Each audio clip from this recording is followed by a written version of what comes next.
Welcome back to Movies Reaver. Today I explain Don't Look Up. Young astronomy PhD student Kate Dibiewski is working with the Subaru telescope in Michigan when she discovers a comet passing by near Earth. Her professor, Dr. Randall Mindy, congratulates her on her findings, and after naming the comet after her, they calculate its trajectory, coming to the conclusion that the comet will hit Earth in 6 months and, because of its huge size, it will cause planet-wide extinction. On the edge of panic, they call NASA to inform them of this discovery, and the head of Planetary Defense Coordination Office, Dr. Teddy Oglethorpe, tells them to come to DC so they can have a meeting with the president about this issue, which is now considered classified information. They go to the White House early in the morning and are left waiting the whole day without hearing a word from the president, who is prioritizing taking care of a scandal involving one of her candidates. Kate and Randall are sent to spend a night in a hotel, where they call their loved ones and try to find comfort in their voices without being able to tell them what is going on. Randall calls his wife June and his sons to check on them, and Kate talks to her boyfriend Philip, who works as a journalist for an important newspaper.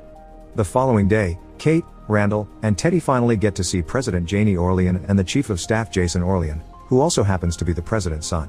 They do not take their warnings seriously, saying they are warned about the end of the world every month with excuses like economic collapse and loose nukes, so for now, she wants them to sit in asses until the midterms are over. Seeing as the White House will do nothing, Teddy wants them to leak the information to the press, which could get them in trouble since talking about classified information is illegal, but it is still better than dying to a comet. While Sir Peter Isherwell, tech billionaire CEO of Bash, also learns of the incoming comet thanks to some astronomer friends of his, Philip gets Kate and Randall an interview with the New York Herald. They accept to publish their story, especially when they confirm the data with other scientists and hear the White House denies ever meeting them, but first, they want them to appear on the morning talk show The Daily Rip, hosted by Brie Eventi and Jack Bremer. They are not taken seriously by the hosts either, who think they must keep bad news light, and Kate snaps, getting angry on camera and pointing out how terrifying the situation is before storming off. Randall does stay to finish the interview, and after they are done, Brie invites him to have drinks with her later. Afterward, the New York Herald's marketing team shows them the results of their presentation. The singer that appeared before them talking about her breakup had more mentions on social media. Kate has become a meme as an angry lady, and Randall is seen as extremely handsome for a scientist, but nobody cares about what they had to say. The newspaper decides to cancel their support, claiming NASA said the data is not good enough, but they quickly realize the head of NASA, who is not even an actual astronomer, is one of the president's donors and working under her agenda.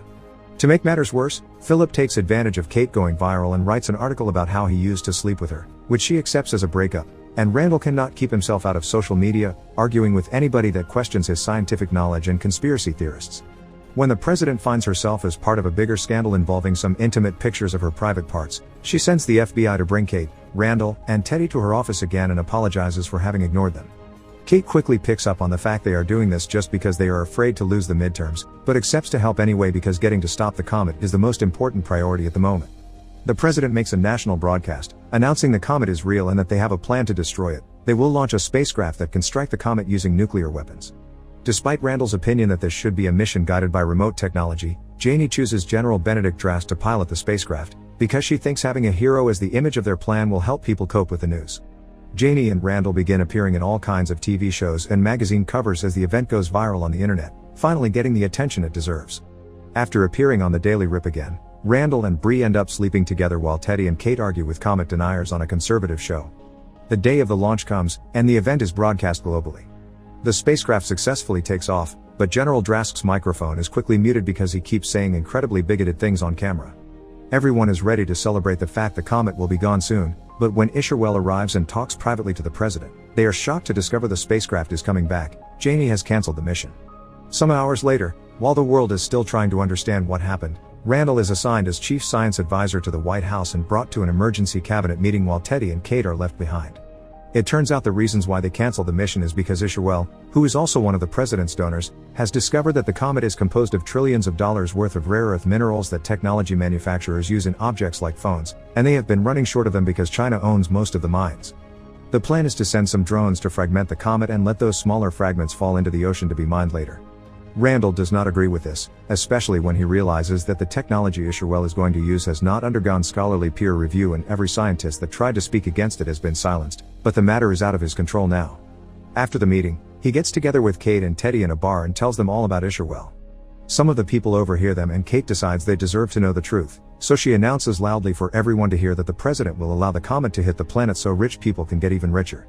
This incites a series of riots around the city, so the FBI arrests Kate and charges her with sharing classified information and damage of private property, but they agree to let her go if she signs a deal where she agrees not to talk about the subject in public or media anymore and to get off the grid, which Kate obviously accepts and returns to her little hometown in Illinois.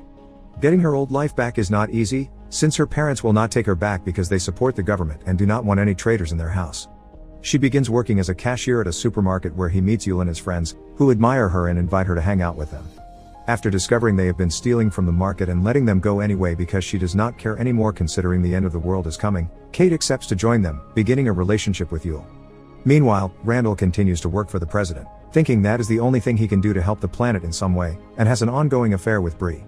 This blows up on his face when one evening, the two of them return to their hotel room and find June there, waiting to surprise her husband. Randall does not even apologize, just tries to make up some excuses, so June throws his pill bottles at him before leaving for good. After having an argument with Isherwell about his faulty science and being told algorithms say he will die alone, Randall appears on the Daily Rip and finally loses control.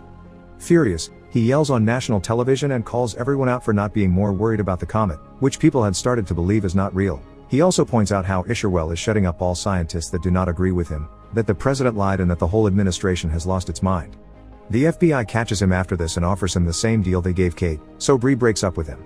Sometime later, Randall is driving back to Michigan and Kate is hanging out with Yul when they both look at the sky and see the same thing. The comet is finally close enough to be visible by the naked eye. The two of them record themselves with it and ask the world to see it, starting a movement called Look Up that millions of people around the world join and make posts about on the internet. Randall even starts appearing on TV again, calling the government out for their awful plans, and even gaining the support of two famous singers that write a special Just Look Up song. This causes Janie to retaliate with her own movement called Don't Look Up, which is supported by millions of conservative voters and conspiracy freaks that believe her when she says Randall only wants them to be afraid and lose their freedom. Riots and protests take over the streets while Russia, India, and China work together to send their own spacecraft to stop the comet, but their launch fails and the spacecraft explodes. As the comet gets even closer and the deniers finally start catching on the lies, Randall takes Kate and Yul grocery shopping, then drives them back to his hometown so they can spend their last day together as a family. Under these extreme circumstances, June decides to take him back after admitting she cheated on him back in college as well, and Teddy joins them shortly after as well. All of them have dinner together, sharing anecdotes and sending one last prayer to God while waiting for the comet to strike. The night of the launch, while waiting to get started, Janie asks Isherwell what the algorithms say her death will be like, and he responds she will be killed by a Bronte-Rock, whatever that may be.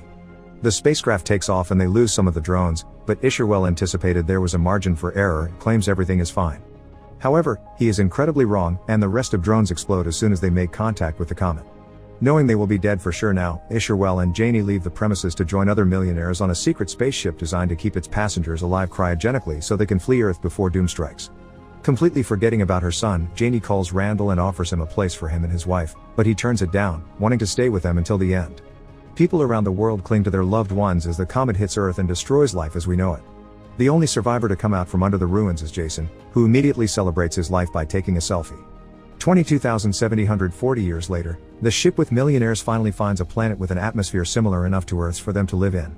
Men and women are woken up from their cryogenic sleep and explore the area, and when Janie sees a beautiful new animal and tries to approach it, she is attacked by it, effectively getting killed by a Bronte-Rock as predicted by the algorithms. Make sure to subscribe and turn on notifications so you can watch more videos like this. Thanks for watching.